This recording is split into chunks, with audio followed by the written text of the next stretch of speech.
안녕하세요. 이다국어 다레쌤입니다. 24년 고2 9월 모의고사 출제되었던 지문들 설명드리고 있고요. 이번 영상에서는 인문지문으로 출제되었던 퍼트넘의 언어철학 지문을 좀 같이 보도록 하겠습니다. 1문단부터 지문 독해에 들어가면은요. 전통적인 언어철학자들의 입장을 얘기를 합니다.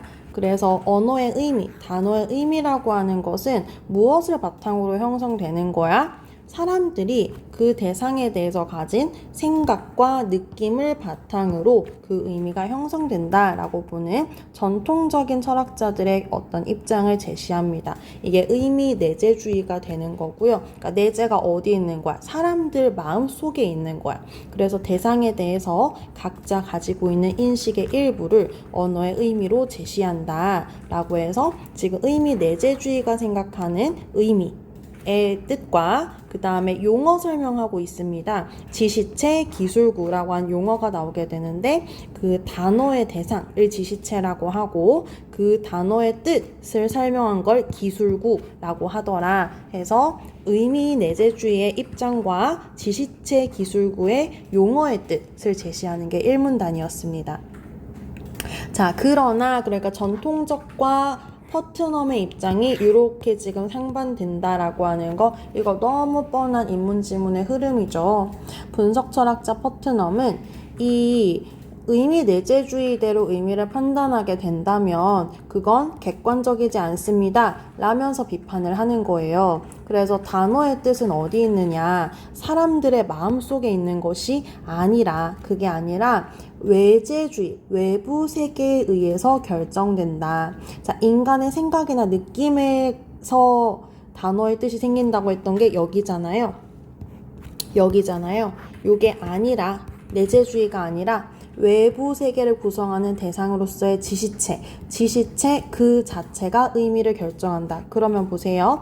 1문단에서는 레몬이라고 하는 단어가 있으면 레몬에 대해서 우리가 뭐라고 생각하고 뭐라고 느끼는지에 따라서 레몬의 뜻이 결정된다면 퍼트넘의 입장에서는 우리가 뭐라고 생각하는지는 이 레몬이라고 하는 단어의 뜻이랑 아무 상관없어. 그냥 그 레몬 그 자체가 레몬의 의미를 결정한다 라고 주장하고 그것을 논증하고 싶어서 쌍둥이 지구 사고 실험을 제시한다고 해요. 그래서 이 문단에서는 퍼트넘이 의미 내재주의를 비판하고 있고 퍼트넘의 주장이 뭔데? 대상의 의미가 외부 세계에 의해서 결정된다 라고 하는 주장을 제시하고 있습니다. 3문단으로 넘어가 볼게요. 자, 그래서 아까 이 문단에서 쌍둥이 지구 사고 실험을 제시했잖아요. 그 실험의 내용을 얘기합니다. 쌍둥이 지구가 있어요. 그리고 이제 지구 A, 지구 B가 있게 되면은 그 두 지구에 모두 물이 있는 거예요. 물이 있고 물에 대해서 다 사람들 똑같게 생각해. 무색무취의 액체야. 마시고 수영하고 목욕할 때 써. 지구 A에 있는 사람들도 물이라고 생각하면 그거 물. 지구 B에 있는 사람들도 물이라고 하면 그거 물이라고 똑같이 생각하는 거야. 생각과 느낌은 동일해요. 생각과 느낌은 의미 내재주의에서 얘기했던 그 뜻에 기반하는 거였죠. 그런데 화학식이 달라요. A 지구에서는 화학식이 H2O고요. B 지구에서는 화학식이 XYZ예요. 화학식이 다르다라고 하는 것은 사실은 똑같이 느껴지지만 그 대상은 같지 않다. 그 물의 의미는 같지 않다라고 얘기를 하는 거예요. 그래서 쌍둥이 그러니까 지구 A, 지구 B 있게 되면은 지구 A와 지구 B 둘 다에 있는 물에 대해서 사람들의 생각과 느낌이 동일해도 그 대상 자체가 다를 수 있는 거 아니야? 를 제시하는 거죠. 그를 통해서 퍼트넘의 주장이 뭐였습니까?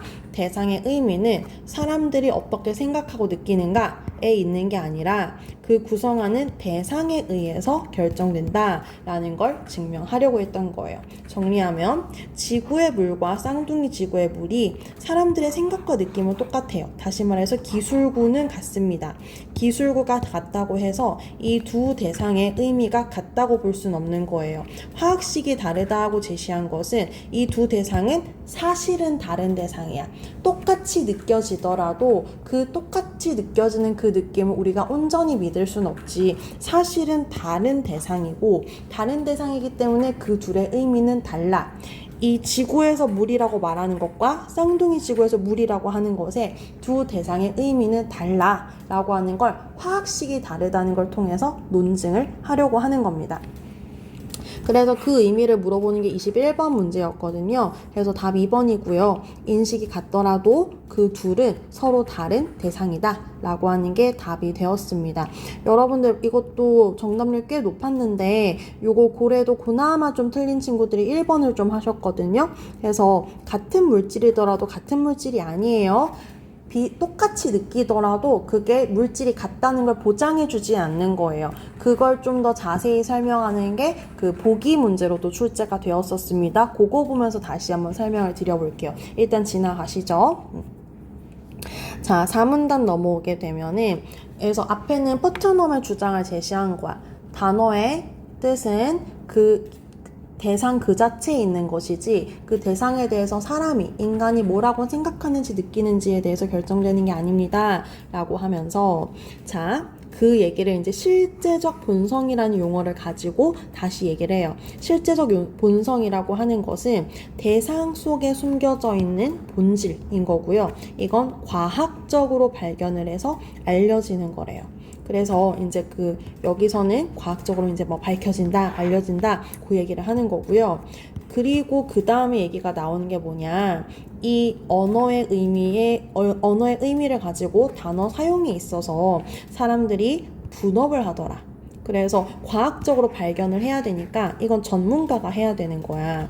그래서 이 금을 구별하는 것은 소수의 전문가들이 담당하고 일반인들은 전문가가 그렇대요 하면은 그걸 따라가지고 단어 사용을 하게 되더라. 그래서 구별하는 일과 좀 더 보편적으로 사용하는 일을 분업해서 사람들이 쓰더라 하는 얘기까지. 그래서 두 가지가 나왔습니다. 단어의 뜻은 실제적 본성에 의한다. 두 번째, 언어 사용에 있어서 전문가와 일반인들이 노동 분업을 한다. 두 가지 얘기가 나온 거예요. 쌤 밑에다가 정리를 해놨습니다. 앞에서 설명 다 드린 부분이라서 바로 오른쪽에 있는 문제 22번 문제를 좀 보도록 할게요. 자, 몰리브데넘과 그 다음에 알루미늄이라고 하는 두 금속을 제시를 합니다. 속성과 용도가 매우 유사해서 사람들은 구별할 수 없대요. 그래서 제가 앞에서 쌍둥이 지구에 물 했었잖아요. 그럼 일반인들은 몰리브데넘에 대해서 느끼는 것과 어디 갔죠? 알루미늄에 대해서 느끼는 생각과 느낌이 동일하겠죠. 그래서 똑같이 느끼지만 몰리브데넘과 알루미늄은 같은 애가 아니잖아요. 화학식이 다르니까요. 그래서 여기서 원소 기호로 제시를 하는데 아까는 화학식이었고요. 원소 기호가 다르다라고 하는 건 두 대상은 사실은 다른 대상이다. 그러니까 두 대상의 의미도 같지 않다. 이 두 대상에 대해서 몰리브데넘과 알루미늄에 대해서 잘 모르는 일반인들은 얘도 똑같고 얘도 똑같는데? 라고 느끼지만 그 느낌이 정확하다고 보지 못해. 그래서 그 의미가 같지 않아. 그 얘기를 아까 쌍둥이 지구 실험을 통해서도 한 거예요. 그거랑 연결지어서 이해를 좀 하시면 되겠습니다. 그래서 원소 기호가 같지 않기 때문에 몰리브데넘과 알루미늄은 같은 대상이 아니다. 그래서 같은 의미를 가지지 않는다. 그리고 일반인들은 구별하지 못하니까 전문가들이 구별을 해서 이걸 구별을 해주면 과학적 발견을 통해서 구별을 해주면은 그 전문가들의 지식에 따라서 일반인들은 언어 사용을 할 수 있더라 하는 것까지 우리가 파악을 해볼 수 있겠습니다. 자, 4번 보시게 되면은요. 자, 몰리브데넘이랑 알루미늄이라고 하는 다른 금속이 발견이 됐어요. 근데 이 두 금속의 의미를 결정하기 위해서 언어 공동체의 협업이 필요하지 않습니다. 왜요? 의미 결정은 사람이 합니까? 대상 그 자체에 있습니까? 대상 그 자체에 있다고 말하는 게 퍼트넘의 입장이었잖아요. 사람이 하지 않습니다. 그러니까 사람의 협업도 당연히 필요가 없습니다. 사람들이 뭐라고 느끼든 간에, 사람들이 뭐라고 하든 간에 대상의 의미는 그냥 그 대상한테 있는 거예요. 사람이 그 대상의 의미에 영향을 주지 않습니다. 그냥 그 대상 안에 의미는 있는 것이고, 사람은 과학적 발견을 통해서 그것을 알아내는 거예요. 이해되시죠? 그래서 지금 4번이 적절하지가 않은 거고요. 자, 원소기호가 다릅니다. 실제적 본성의 차이가 있습니다. 과학적 발견을 통해서 본질적 구조 드러납니다. 소수의 전문가는 차이를 인지하며 단어를 사용할 것입니다. 전문가의 안내에 따라서 일반인들이 구별을 한다면은 언어적 노동 분업이 이루어졌다라고 볼 수 있겠습니다. 그래서 나머지 선지들 그렇게 확인하시면 될 것 같고요. 네, 5문단 마지막 마무리 문단인데 퍼트넘의 주장에 대한 의의 제시하면서 마무리되고 있었고요. 지문 설명을 뭐 딱히 더 드릴 게 없습니다. 문제로 바로 내려오시면은 자, 20번 문제에 윗글에서 알 수 있는 내용으로 적절하지 않은 것은 물어보고 있었는데요. 다음은 4번이고요. 얘도 고르기 너무 쉬웠죠. 정답률도 매우 높습니다. 자, 퍼트넘은 주관성이 중요하지 않다고 했잖아요. 주관성이 중요하다고 한 것은 의미 내재주의자의 입장이고, 거기에 대해서 퍼트넘은 깠잖아요. 그거 객관적이지 않아 라고 했기 때문에 이 퍼트넘은 동의하지 않는 생각입니다. 그래서 답 4번이고요. 자, 의미 내재주의 기술구에 따라 결정된다. 맞죠? 2번 전통적 관점이 의미 내재주의잖아요. 그것은 인간이 어떻게 생각하고 느끼는지에 따라 의미가 구성됩니다. 의미 외재주의는 사람이 뭐라고 느끼는지가 아니라 객관적인 외부 세계에 의해서 의미가 결정된다라고 하였고요. 퍼트넘은 외부 세계를 구성하는 지시체가 의미를 결정한다고 주장했습니다. 너무 쉽네요. 자, 23번 문제 넘어올 텐데요. 보기 문제지만 역시 정답률도 높고 문제 어렵지 않았습니다. 보기 관점은 뭐라고 하냐면은요. 도깨 비와 같이 외부 세계에 존재하지 않는 애도, 그러니까 존재는 없지만 뜻은 있을 수 있잖아. 그럼 요런 애들은 뜻이 어디서 생기는 거야? 라고 비판적으로 물어볼 수 있다는 거예요. 자, 그래서 요것과 가장 유사한 입장이 5번입니다. 외부 세계가 의미를 결정한다 라고 했을 때 외부 세계는 없는데 의미가 있는 경우에는 그 의미가 어떻게 생기는 거야? 그 의미를 설명할 수가 없잖아 라고 비판을 할 수 있다는 거예요. 네, 나머지 선지들 어렵지 않았습니다. 뭐 딱히 설명드릴 거 없는 것 같고 해설지 참조하시면 될 것 같아요. 네, 문제 더 없죠. 그래서 요 지문에 대한 영상도 여기서 마무리하도록 하겠습니다. 다음 영상에서 또 설명 이어가 보도록 할게요. 고생 많으셨어요.